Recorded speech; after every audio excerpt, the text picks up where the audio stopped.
우리 옆에 있는 성도들 바라보며 고백하며 인사 나누는데요. 영적 전쟁에 승리합시다. 우리 옆 사람 보면서 영적 전쟁에 승리합시다. 할렐루야.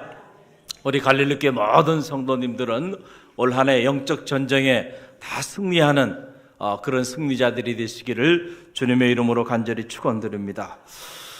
왜 우리는 신앙생활을 하면서도 하나님이 오늘 우리에게 주신 하늘의 기쁨과 감격을 마음껏 누리면서 행복한 삶을 살아가지 못하는 것일까? 왜 우리는 믿음의 길을 걸어가면서도 여전히 떠나지 않는 근심과 걱정과 염려와 그리고 삶에 대한 두려움 속에 살아가는 것일까? 왜 우리는 영적인 삶을 살면서도 여전히 이 육신적인 문제로 낙심하고 좌절하고 절망하면서 살아가고 있는 것일까?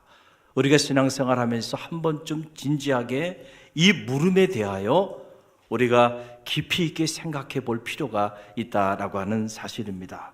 왜 이런 일들이 일어나는가? 여러분, 하나님 말씀 안에 들어가 보면 거기에 해답이 있어요. 언제나 말씀 안에 해답이 있습니다. 할렐루야. 오늘 에베소서 말씀은 그 원인을 정확하게 우리에게 진단해 주고 있는 놀라운 말씀입니다. 왜 이런 일이 일어나는가? 오늘 에베소서 말씀을 통해서 우리가 살펴보면, 한마디로 말씀드리면 우리가 영적 전쟁에 실패하기 때문에 그렇다. 뭐에 실패하기 때문에 그래요? 영적 전쟁에 실패하기 때문에 그렇다는 거예요. 우리 중에 어떤 이들은 이 영적 전쟁의 실체 자체도 모르고 그렇게 신앙생활을 평생 하는 사람들도 많이 있는 게 사실입니다. 그래서 영적으로 깨어 있어야 한다라고 하는 이 말씀의 의미를 정확히 모르고 살아가고 있는 이들이 우리 주변에는 많이 있다는 거예요. 겉으로는 영적인 삶을 사는 것처럼 보이지만 실상은 전혀 영적인 삶을 살아가고 있지 못한 그런 상황입니다. 지극히 세속적이고 육신적인 삶을 벗어나지 못하고 살아가고 있는 것이죠. 이것은 영적으로 보면 영적 전쟁이 시작되기도 전에 이미 영적 전쟁에 참패를 당하고 그리고 사탄의 종로로 타고 있는 그러한 삶으로 전락돼 버린 우리의 모습이라는 사실을 우리는 기억해야 합니다. 안타깝지만 이것이 진실이에요. 자, 오늘 에베소서 말씀은 일반적으로 교회론 그리고 구속론에 관한 말씀으로 잘 알려져 있는 그런 놀라운 말씀이죠. 그리스도의 몸으로서의 교회 공동체와 그리고 예수 그리스도의 십자가의 피로 구속함을 받은 성도들의 삶에 관한 그런 놀라운 말씀으로 에베소서 말씀이 구성이 되어 있습니다. 특별히 오늘 본문이 기록되어 있는 이 에베소서 6장의 말씀은 그 결론에 해당하는 그런 말씀입니다. 이 결론 부분에서 사도 바울은 성도의 삶을 정확하게 정의해 주고 있어요. 특별히 그리스도의 몸인 교회 공동체의 각 지체들로서의 성도들의 삶, 그 성도들의 삶은 어떤 삶인가라고 하는 것을 정확하게 우리에게 전해주고 있는데, 한마디로 말씀드리면 그리스도의 몸으로서 각 교회 지체가 되는 우리 성도들의 삶은 영적 전쟁의 삶이라는 거예요. 무슨 삶이라고요? 영적 전쟁의 삶이다라고 하는 거예요. 오늘 그 말씀이 에베소서 6장 12절에 나와요. 6장 12절 오늘 본문의 말씀이죠. 저와 여러분이 함께 읽어봅니다. 우리의 씨름은 혈과 육을 상대하는 것이 아니요 통치자들과 권세들과 이 어둠의 세상 주관자들과 하늘에 있는 악의 영들을 상대함이라. 아멘. 자, 어떤 이들은 우리 신앙생활을 대단히 윤리적이고 도덕적이고 그리고 종교적인 이런 차원에서만 생각하고 그런 차원에서 이해하고 그런 차원에서 신앙생활을 하고 있는 이들이 있는 것이 사실입니다. 그래서 실제로 영적인 삶의 실체를 정확하게 파악하지 못한 채 이 영적인 세계의 신비와 능력을 한 번도 체험하지 못하고 그렇게 몸이 건조하게 능력을 잃어버린 그런 그리스도인으로 살아가는 이들도 많이 있는 것이 사실입니다. 왜 그러냐 하면 영적인 삶이 어떤 삶인지, 우리가 그리스도의 몸된 교회의 지체로서의 우리의 삶이 어떤 삶인지 그 삶의 실체를 정확하게 이해하고 있지 못하기 때문에 그렇다는 거예요. 성도의 삶은 혈과 육이 아닌 어둠의 세상 주관자들과 하늘의 악한 영들과의 영적인 싸움이라는 거예요. 할렐루야. 여러분들이 이 사실을 아는 것이 대단히 중요해요. 지피지기면 백전백승이라 그랬잖아요. 적을 알고 나를 알면 100번 싸우면 100번 다 이겨요. 그런데 적이 누군지도 모르고 내가 누군지도 모르고 내가 지금 어디에 나와 있는지도 모르고 그리고 여러분이 전쟁을 한다고 한다면 100번 싸워 100번 다 여러분 참패할 수밖에 없는 것입니다. 주님 안에서의 행복한 삶은 여러분 그냥 저절로 주어지는 게 아니에요. 올 한 해 하나님께서 우리에게 행복한 가정, 행복한 교회라고 하는 영적인 비전을 주셨습니다. 할렐루야. 저는 말하기는 올 한 해 여러분의 가정이 정말로 하나님 안에서 행복하길 바랍니다. 우리 갈릴리 교회가 하나님 안에서 행복한 교회로 건강하게 성장하기를 간절히 열망합니다. 그러기 위해서는 우리가 이 영적 전쟁에서 승리해야 돼요. 여러분 한 사람 한 사람이 영적 전쟁에 승리해야 되고, 그래서 여러분이 여러분의 가정에 영적 전쟁을 승리로 이끄는 주역이 되어야 되고요, 하나님의 교회에 그런 선봉장들이 돼야만 한다라고 하는 사실입니다. 여러분, 하나님 오늘 우리에게 주는 축복은 그냥 주어지는 것이 아니고요, 이 영적 전쟁에 승리할 때 주어지는 거예요. 할렐루야. 사람들은 생각해요, 하나님은 영적인 존재죠. 우리는 그렇게 알고 있어요. 그러나 여러분, 하나님만 영적인 존재가 아니에요.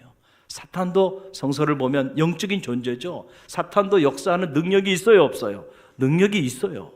하나님이 영적으로 살아계시다고 하는 사실을 믿는 거 대단히 중요해요, 우리가 신앙생활 하는데. 그러나 그거 이상 중요한 것이 바로 뭐냐면, 어두운 영도, 이 영적인 차원에서 보면 악한 영도 살아 존재하고 있다고 하는 사실을 우리가 인정하는 일, 이것도 대단히 중요하다라고 하는 거예요.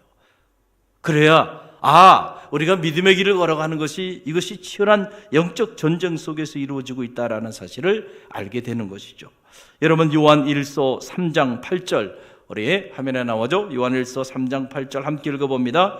죄를 짓는 자는 마귀에게 속하나니 마귀는 처음부터 범죄함이라. 죄를 짓는 자는 누구에게 속해 있다는 거예요? 마귀에게 속해 있다라고 하는 사실이에요. 마귀가 하는 일은 우리로 하여금 자꾸 죄를 짓게 만드는 그런 역할을 마귀가 한다는 거예요. 그래서 여러분 보세요, 우리가 하나님의 뜻을 이루어 드리는 이런 선한 거룩한 일보다는 하나님의 뜻에 반하는 그러한 삶을 살아가는 일이 훨씬 더 우리에게 쉬워요. 그렇죠? 하나님의 뜻을 이루어 드리기 정말 어려워요. 그런데 우리가 하나님 말씀대로 살지 않는 일은 너무너무 쉬워요. 왜 그러냐 하면 그 배후에 무엇이 역사하고 있어요? 마귀가 우리로 하여금 하나님의 뜻대로 살지 못하도록 마귀가 그 배후에서 우리를 지배하고 있단 말이에요. 그래서 이 영적 전쟁에서 승리하지 않으면 결단코 우리가 신앙생활을 10년, 20년, 30년, 직분이 내가 집사, 권사, 장로, 이게 중요한 게 아니에요. 이 영적 전쟁에 우리가 승리하지 못하면 다 마귀의 종노릇하면서 마귀에게 속한 자로 살아갈 수도 있다는 사실을 여러분 분명히 기억하시기를 바랍니다. 자, 오늘 말씀 안으로 들어가 보면서 우리가 몇 가지 이 사탄이 행하는 역사를 우리가 살펴보기를 원하는데, 첫째, 사탄이 기독교의 경전이 성서를 들여다보면 어떤 역할을 하냐면 불순종하게 하는 영이에요. 사탄은 불순종하게 하는 영. 한번 따라해보세요. 불순종하게 하는 영. 불순종하게 하는 영이 사탄이 행하는 일이라는 거예요. 자, 창세기 3장 1절로 6절 화면에 나오죠. 우리 함께 읽어봅니다. 함께 읽습니다. 그런데 뱀은 여호와 하나님이 지으신 들짐승 중에 가장 강교하니라. 뱀이 여자에게 물어 이르되 하나님이 참으로 너희에게 동산 모든 나무의 열매를 먹지 말라 하더냐. 여자가 뱀에게 말하되 동산 나무의 열매를 우리가 먹을 수 있으나 동산 중앙에 있는 나무의 열매는 하나님의 말씀에 너희는 먹지도 말고 만지지도 말라 너희가 죽을까 하노라 하셨느니라. 뱀이 여자에게 이르되 너희가 결코 죽지 아니하리라. 너희가 그것을 먹는 날에는 너희 눈이 밝아져 하나님과 같이 되어 선악을 알 줄을 하나님이 아심이라. 여자가 그 나무를 본즉 먹음직도 하고 보암직도 하고 지혜롭게 할 만큼 탐스럽기도 한 나무인지라. 여자가 그 열매를 따먹고 자기와 함께 있는 남편에게도 주매 그도 먹은지라. 아멘. 인류가 하나님이 지으신 이 에덴 동산으로부터 추방당하게 되는 이유가 여기 나오게 되는 거예요.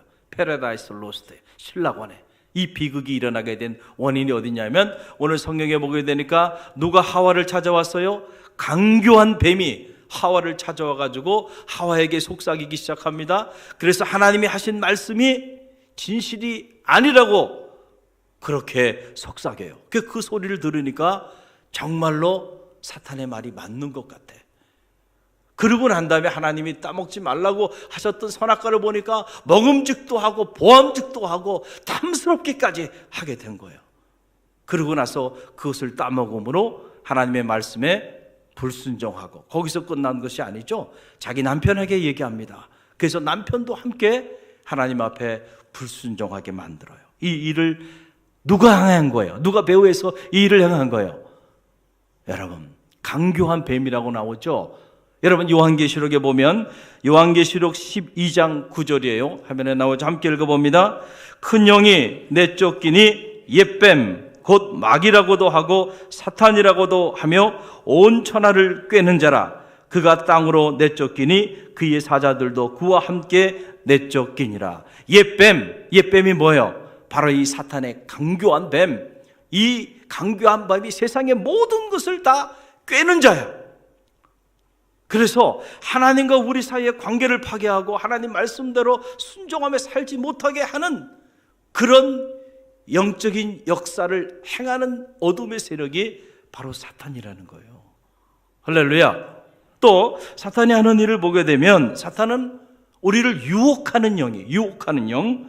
그래서 마태복음 4장 1절로 3절 말씀만 우리가 보겠어요. 함께 읽어봅니다.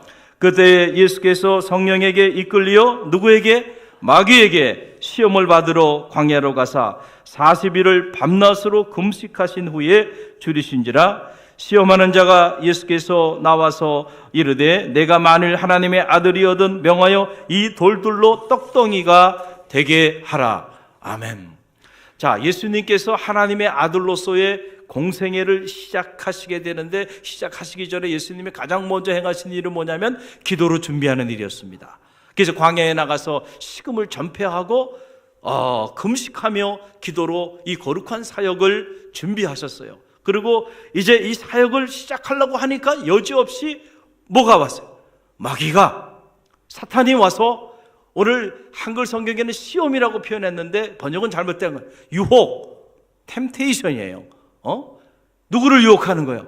예수님을 유혹해서 예수님으로 하여금 이 사역을 시작하지 못하도록 유혹했다는 거예요. 사탄이 누구도 유혹했다고요?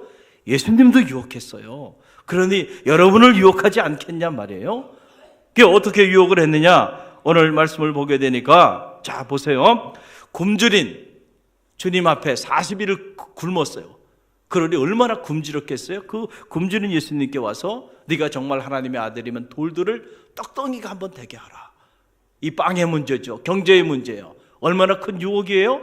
또 오늘 성경에 보게 되니까 굶주린 이 주님께 떡덩이가 되게 하라, 이 유혹만 한 게 아니에요. 성전 꼭대기에 주님을 데리고 가가지고 네가 하나님의 아들이라면 그렇다면 한번 능력을 보여봐. 얼마나 큰 유혹이에요. 네가 정말 하나님의 아들이야, 능력을 한번 보여봐. 그러면 세상 사람들이 다 네가 정말 하나님의 아들인 줄 알고 너를 따르고 너를 추앙할 거야. 예수님의 사역은요, 당신의 능력을 행함으로써가 아니고 당신의 능력을 행하지 않고 십자가에 달려 물과 피를 흘림으로 고난당함으로 구원의 사역을 이루는 사역인데, 그 사역을 초장부터 박살내고자 하는 거예요. 누가요? 사탄이 다른 길을 가게 만드는 거예요.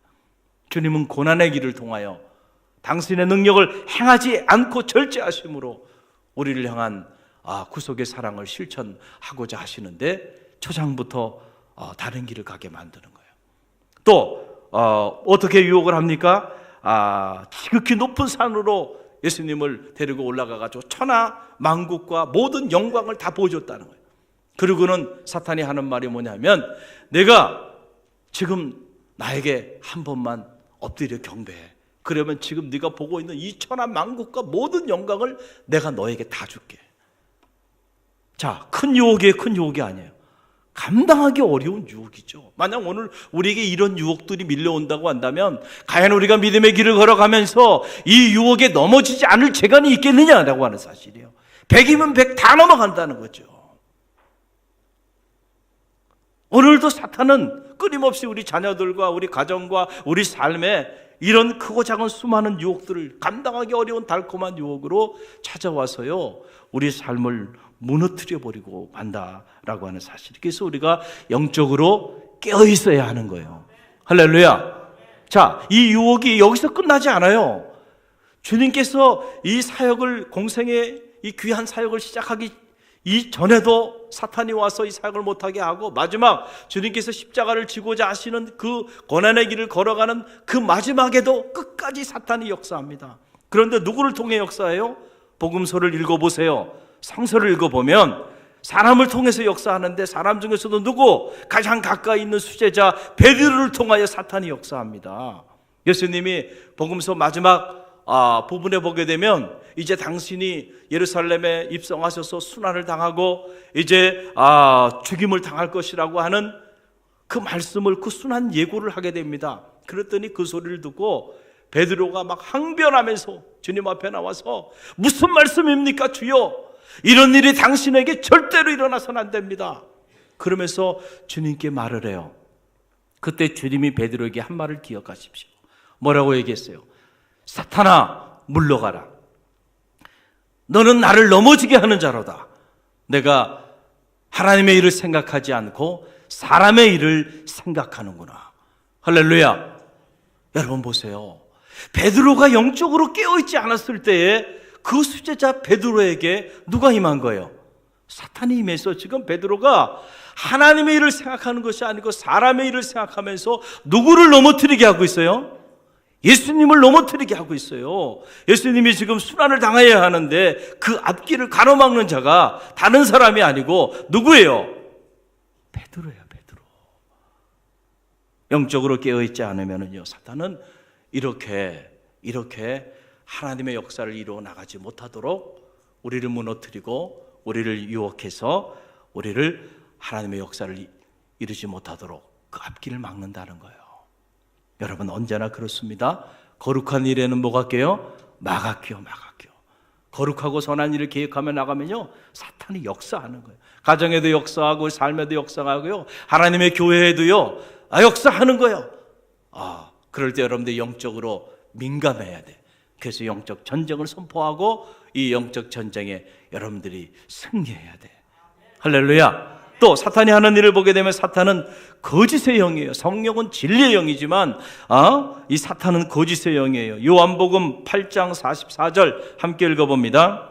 너희는 너희 아비 마귀에게서 났으니 너희 아비의 욕심대로 너희도 행하고자 하느니라. 그는 처음부터 살인자요 진리가 그 속에 없으므로 진리에 서지 못하고 거짓을 말할 때마다 제 것으로 말하나니 이는 그가 거짓말장이요 거짓의 아비가 되었습니다. 그랬어요. 자, 이 마귀는 거짓의 아비예요. 그래서 마귀가 하는 일은 처음부터 끝까지 거짓말을 하는 거예요. 여러분, 거짓말이 세상에서 가장 무서워요. 이 거짓말이요, 사람과 사람 사이의 관계를 다 파괴시켜 버립니다. 그래서 여러분, 우리가 말을 해야 할 때 항상 진실한 말을 해야 돼. 할렐루야. 그런데 진실한 말을 하지 않고 거짓말을 하기 시작하면 누군가 그 거짓말 때문에 감당할 수 없는 상처를 받는 사람들이 나와요, 안 나와요? 나오게 된다라고 하는 사실이에요. 그래서 이 관계, 사탄이 하는 일은 항상 이 관계예요. 하나님의 영은 하나 되게 하는 영입니다. 할렐루야. 그런데 사탄은 분열의 영이야. 부부간의 관계를 분열시키고 부모와 자식 간의 관계를 분열시키고 성도와 성도 사이의 관계를 분열시키고 주의 종과 성도 사이의 관계를 분열시키고 하나님과 우리 사이의 관계를 분열시키는 악한 영이, 그게 누구예요? 그게 사탄이에요. 그런데 그 사탄이 어떻게 이런 이관계를 쓰냐 하면 뭘 통해서예요? 거짓말을 통해서. 그래서 여러분, 이 신천지가 나쁜 게 바로 여기서 그런 거예요. 신천지는 처음부터 끝까지 거짓말을 가리켜요. 그래서 교회 안에서 거짓으로 양떼로 가장을 하고 교회 안에 자리합니다. 그러면서 소리 없이 한 사람 양떼들을 잡아먹어요. 그러면서 성도와 성도 사이의 관계를 거짓으로 이간해요. 주의 종과 성도 사이의 관계를 거짓으로 이간해요. 그래서 나중에 교회 전체를 분열시키면서 산업기기를 해버리는 거예요. 그래서 지금 신천지 20만 명, 그 20만 명의 3분의 2가 기존 성도들이라는 거예요. 여러분, 이런 무서운 악한 영이 지금 역사하고 있고 지배하고 있다는 사실을 우리는 알고요. 영적으로 우리가 깨어있지 않으면 한순간에 무너지는 건 시간을 필요로 하지 않다. 내 가정을 영적으로 지켜야 돼요. 할렐루야. 여러분의 자녀가 이런 미혹의 영에 사로잡히지 않도록 영적으로 지켜야 돼요.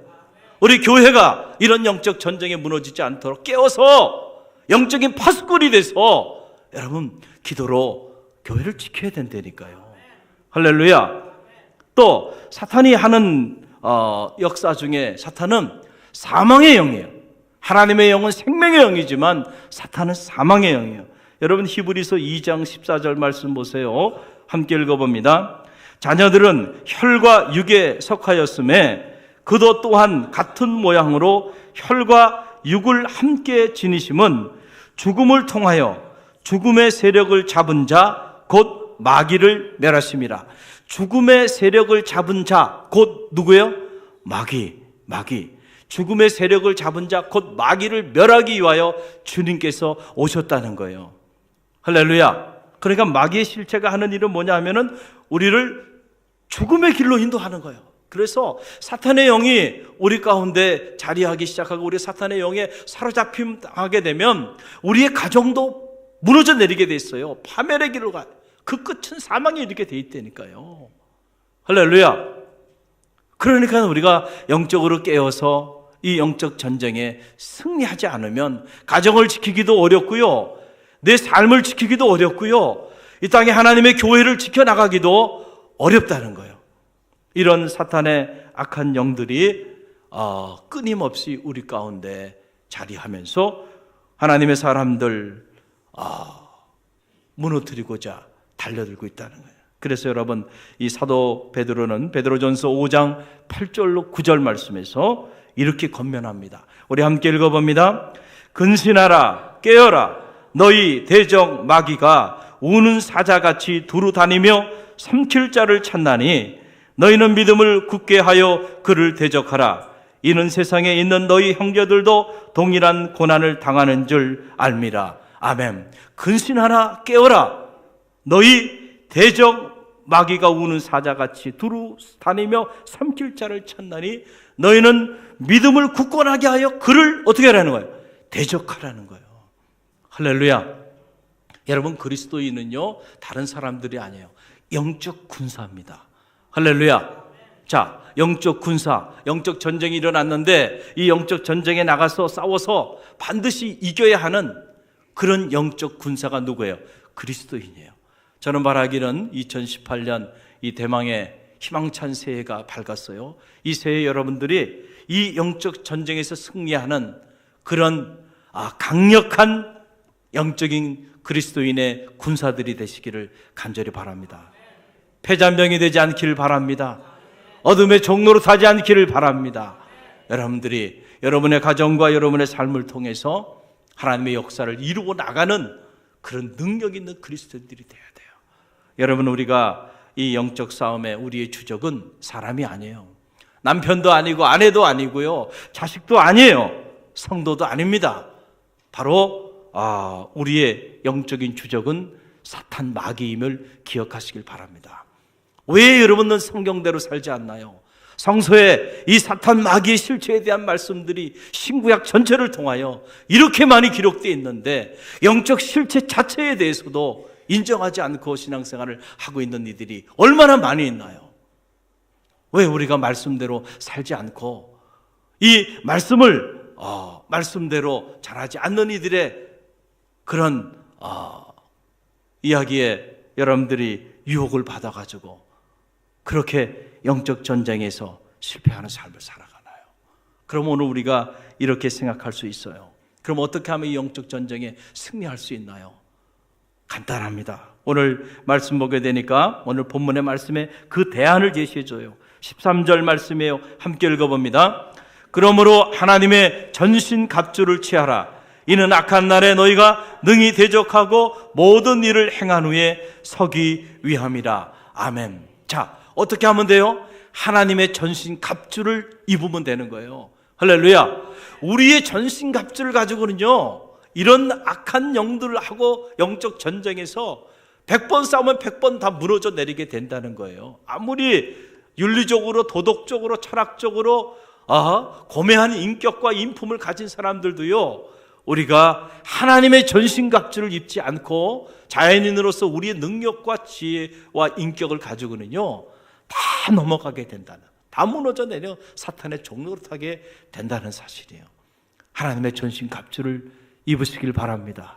그러니까 하나님의 전신갑주가 뭐냐? 이제 내일부터 5번에 걸쳐서 하나님의 전신갑주, 우리가 입어야 하는 하나님의 전신갑주가 뭔지를 제가 조목조목 여러분에게 말씀을 드리고자 합니다.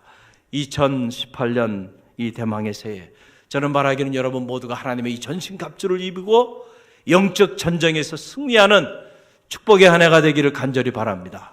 여러분의 가정이 이 하나님의 전신갑주를 입고 영적 전쟁에 승리하길 바랍니다. 우리 갈릴리 교회가 이 하나님의 전신갑주를 입고 이 영적 전쟁에서 승리하길 바랍니다. 또 이 지역과 이 나라와 민족이 이 하나님의 전신갑주를 입고 이 영적 전쟁에서 승리하는 그런 축복의 한 해가 되도록 이 땅의 교회들이 깨어 기도해야 될 줄로 믿습니다.